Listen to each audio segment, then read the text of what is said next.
All right, we're back, ladies and gentlemen. A new week, a new month, a new Monday market report. This time for the week ending March 5th, 2023. Strap in your seatbelt, ladies and gentlemen. You're going to go on for just a mega ride this week. What else can we say? Other than the fact that we probably had seen the registry set market this week on great collections go berserk. There's a lot of coins. I can't even talk about all the coins that sold this week that fall under that like post 1950 era of coinage that we all generally have access to. I mean, nothing's really super rare unless it's like a variety that we don't see that often. But we just witnessed a pretty fire, just a big old smoke show of a week of coins that came out of the great collections. And yeah, I mean, stay tuned. It's going to be amazing. If this is your first time here, by the way, welcome. Glad to have you here. And second of all, this is the video where I talk about the post-1900 era of modern graded coins.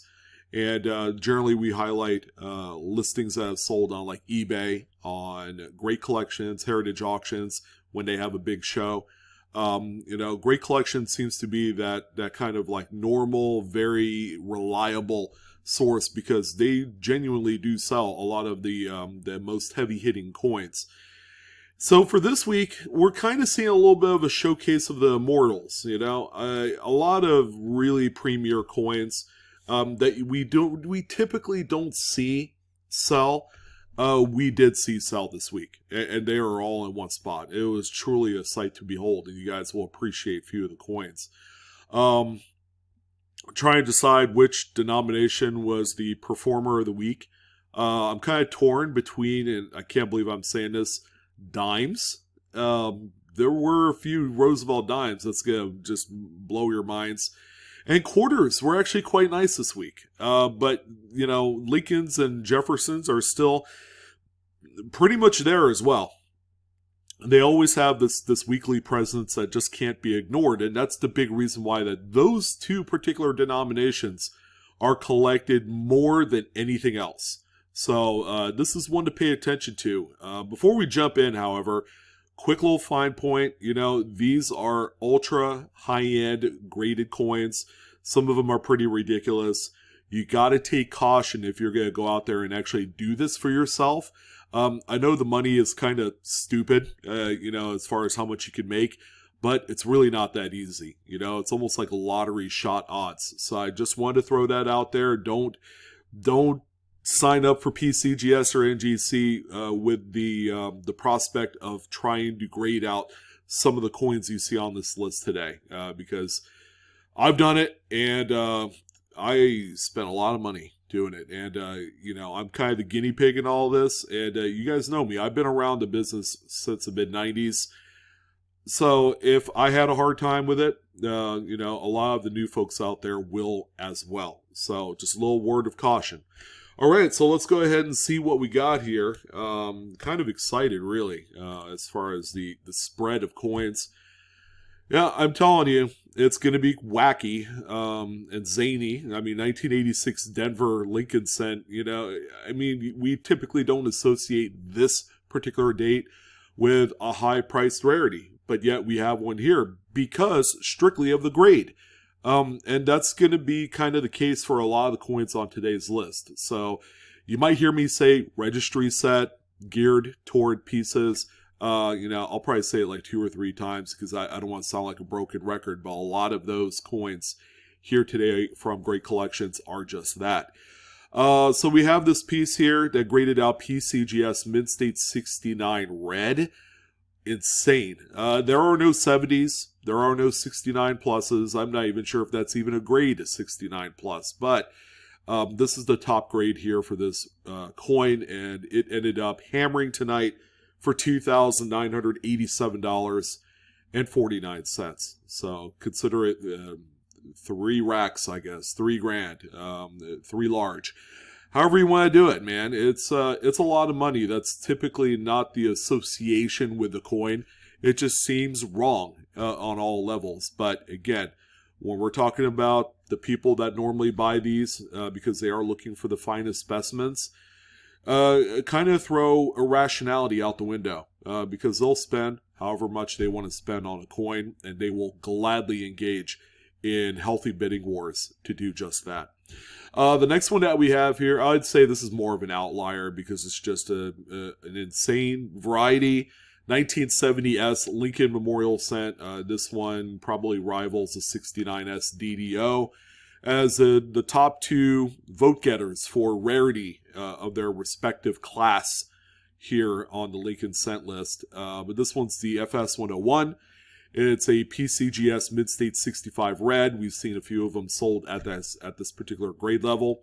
Also got a little bump courtesy of CAC with that green bean on there. And this one sold for $6,468.75. Quick little observation on this particular coin. I've seen a number of them sell in the last few years. And I can honestly say that I think prices are coming down on this one. I remember probably 2 years ago when the same grade type coin with that FS101, was commanding about $10,000. Now, I might be completely off base, but there have been a number of these that have hit the market. And I think a lot of the folks that collect into premier varieties like this, they probably have gotten their own coin, their own example of this. And it's very unlikely that they're going to try and buy a second one. Again, that's all speculative, but, still a very high-priced variety. And, we generally see more of these in mid-state condition than any other grade within the system. So, pretty interesting one right here. Well, here's another one of those notorious 1960s dates that are just really tough to grade high. For the longest time, a 61. The highest grade used to be a mid-state 67. All the way up till probably about maybe 3-4 years ago when the first plus designated coin finally hit PCGS. And subsequently, I don't know if it hit the market or not, but that thing sold for close to $10,000. So here's another one here. 67 plus red is the grade. These things are going to be gobbled up, because it's more of a necessity than anything else. And there's not a whole lot of them at the highest level. So this one ended up selling for $3,399.42. And a few of the requisite very, very tough mid-50s Lincolns also had a little play in this week. NGC getting a little bit of action and notoriety in this week's report with this one. 1957 Lincoln Wheat. Mid-State 67 plus full red, I believe, is the top-end example grade-wise through either PCGS or NGC. So typically NGC sells for about 20 to 30% less at the same grade than PCGS examples. So this one is actually quite a respectable sale for what it is. The P-minted wheats of the 50s are all quite tough. The quality overall was subpar. And that's mostly because of bad quality planchets before these were struck. However, this one ended up selling for $3,319.88. So, yeah, we're continuing this on. And, these are always going to command pretty strong prices. Same with the 53 that you see here. This one is a mid-state 67 full red. And, the further back you go, all the way up to 1950, it just gets progressively worse. I believe there are a few plus designated coins for these particular earlier dates of the 50s. This one, again, cannot be ignored, and this one sold for $2,405.25. So, pretty interesting tidbit there that, no, there is no interesting tidbit. The interesting part is that these things just won't go down in price in spite of the numbers of them that are out there in the pop reports. And this has got to be kind of like the hottest variety going right now. People have been paying more attention to the 1943 over 2 variety They are all San Francisco mints, and they are all DDOs. These are FS 101s. They have a little bit fatter tail of the 9 in the date, that bottom tail right there. But most importantly, that overdate is something else. And, this has come into a lot more popularity in the last few years than any time else. And finding those premium examples is where it's at. This is where you can make a lot of money for those of you that have access to BU inventory of these coins. And you could say the same for any other variety on a steel cent, whether it's the 1943 FS 101, the big RPM for the Denver Mints, and then even this one here. So I suppose if you're looking to kind of make a huge impact in the market and take advantage of the big easy tendies that's flying around right now, do some cherry picking on some steel cents and be a real hero, because there is a lot of potential here, ladies and gentlemen. Like this coin sold for $2,899.12. So that's definitely not nothing. That's a huge wad of cash that's going to the way of this seller. And you're staring at the oldest coin on the list, 1942S. That's crazy. I usually go back into the teens, 20s, and 30s on any given Monday market report, but it's just not this week because of all of the ultra-modern stuff that have hit the market. But quick little note, those are scratches on the holder and not the coin, in case you guys are wondering. A grader would not be so haphazard to grade this as a mid-state 68. Why assign the highest grade level on a coin that has obverse scratches? Well, that's not this one. So where'd we end up with this one? It's the highest price out of a Lincoln on the group, I can tell you that, at $9,291.38. You could go to just about a coin dealer and find a BU specimen of this coin for like an album for under $2. It's common date, don't let the estimate mark fool you. Okay, now we're on to nickels. I gotta say that we're seeing this trend. 1980s nickels are all of a sudden gaining in this massive, weird kind of popularity. And I don't know what it is. It's just every 1980s Jefferson nickel with full steps that comes onto the marketplace, commands just some of the heaviest amount of premium on them. Now, I mean, this thing better look a lot better, under closer magnification or in hand, because I'm really not seeing full steps here with this example, not to mention that huge gash on the left side of the steps. So I don't know what the deal is here, but we had a number of bidders that were clobbering each other to try and own this one. And it's got a little bit of toning. I just want to say that was noted in the Great Collection sale. So it's a mid-state 67 plus full steps, which is the top grade for this coin. It ended up at $6,019.88. Which, again, throw irrationality out the window. If it's graded with FS, even though it's kind of like marginal based off of what I'm seeing here, people are still going to buy it. And, that it is what it is. So, yeah, we're at 1969D, okay? And my heart almost skipped a beat because, I thought for a second this had full steps. And it sold for a song and a dance. But it didn't. It didn't have full steps, but the grade is up there, mid-state 67. I forgot how much these particular dates of the late 60s of nickels were just complete trash because of the poor planchet quality and the way the dies were reworked and then worked over, and they were never really fresh. They kept using the same dies over and over again through deterioration, through die clashes that were cleaned up, and you just have a lot of file lines all over the place on these. But yeah, here's a specimen without full steps. It doesn't look like it either.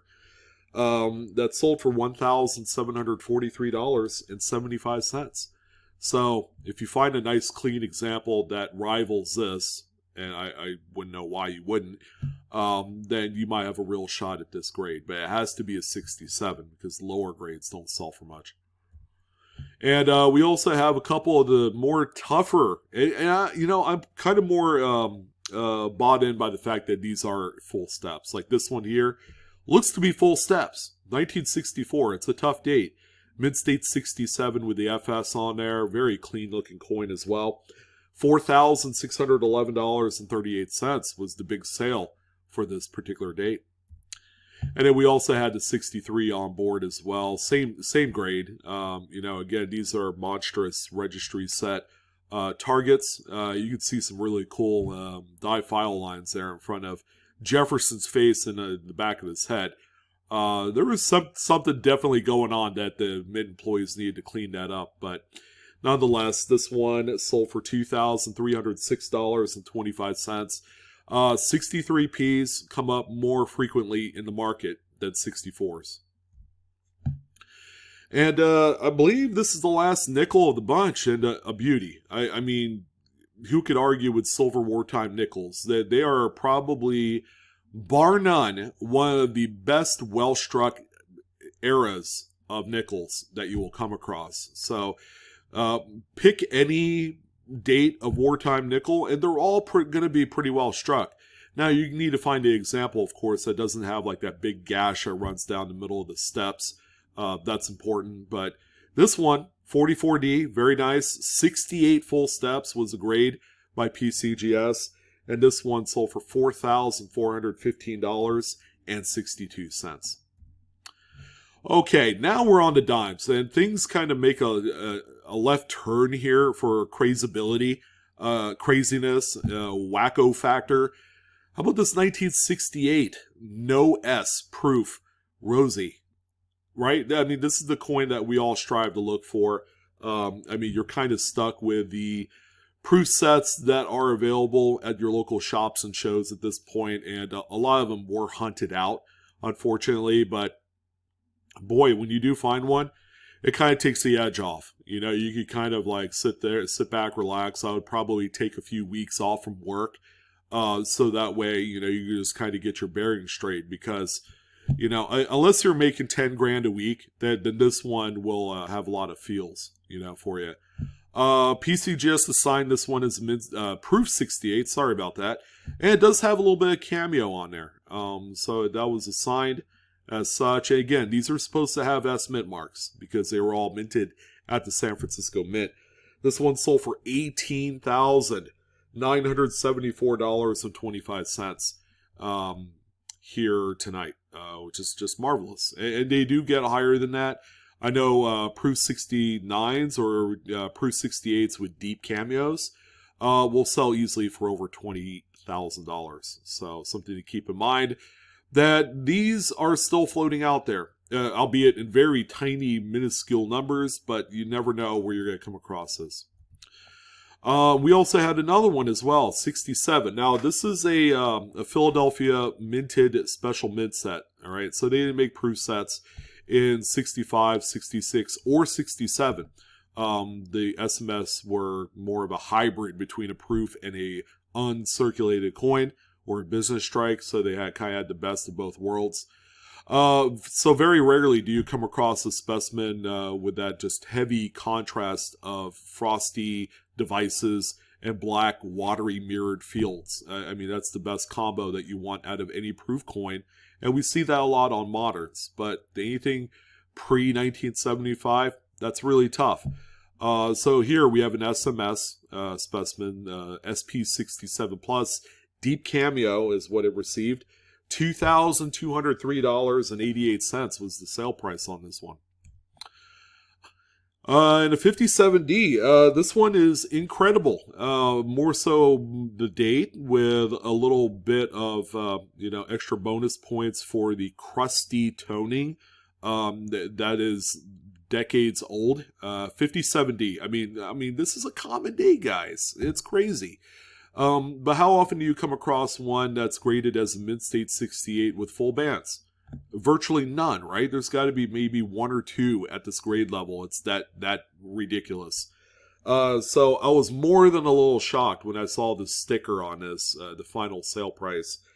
$7,853.62 is a whopping amount of money for this lonely, tiny little 10-cent piece. And here's another good one too. I mean, it's not like the 57, but this is a 40 AD.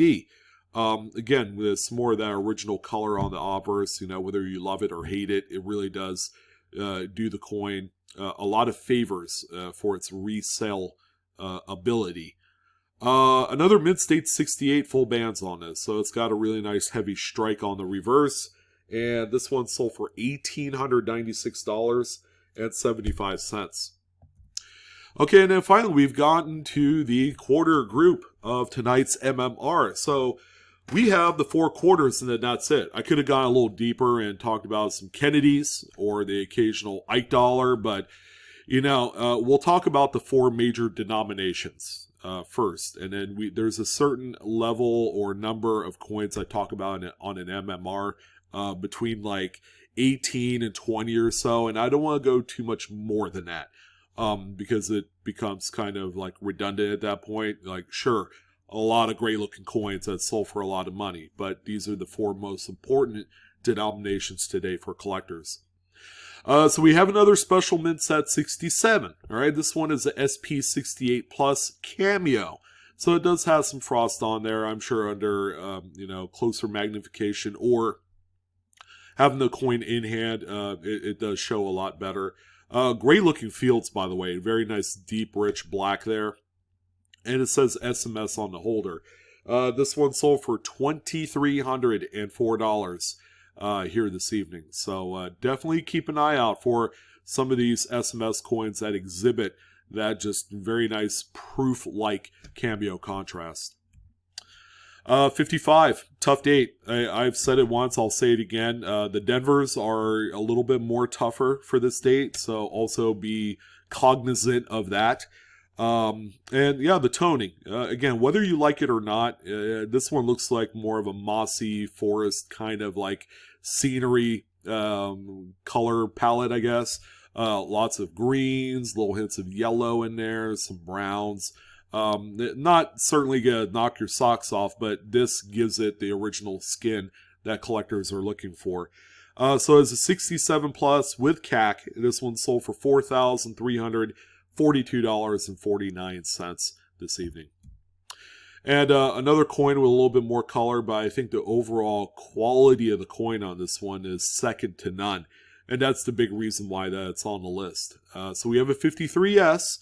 On its own, you know, any BU coin that you pick up at a coin shop that is very nice quality, you know, will probably set you back about $15-20.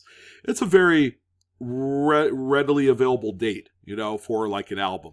However, you know, you have to really shell out some big bucks for a Mid-State 68, which is a top grade for this coin. This one right here ended up selling for $5,456.25. And we're going to end it off on, well, the toning really stinks on this one. I don't like it. I'm not a fan of this terminal spotty mess that we normally come across. But it has nothing to do with the toning other than, you know, it's got that original skin. Collectors don't want something that's been played around with, obviously. It's the variety. This is the variety that is worth buco amounts of money at the highest grade level. This is the S over D variety. And if you guys needed any further clarification on what this one looks like up close, I suggest you probably should go to like varietyvista.com and take a look at it. It is a marvelous variety.